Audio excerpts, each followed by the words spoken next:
Rayalaseema lift scheme ఏదైతే ఉందో అది పనులు ఆపేయడం జరిగింది. ఆ పనులు ఆపిన మాట నిజమా కాదా అంటే నిజ నిర్ధారణ కమిటీ వేయండి.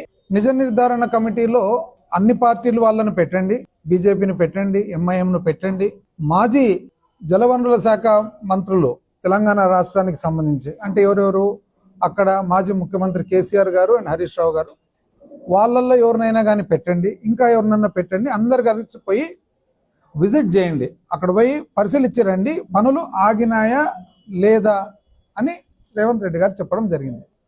అంటే ఇది ఇప్పుడు సామాన్య మానవుడు ఏమని అర్థం చేసుకోవాలా? 4 గోడల మధ్యలో చర్చ జరిగింది. ఏం చర్చించుకున్నారో ఇద్దరు రాష్ట్ర ముఖ్యమంత్రులకు తెలుసు.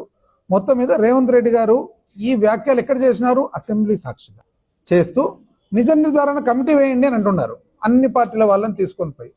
అంటే ఇది ఇప్పుడు సామాన్య మానవులు ఆంధ్ర రాష్ట్రంలో కానీ తెలంగాణ రాష్ట్రంలో కానీ ఈ మాటలను నమ్మాలనా లేదా?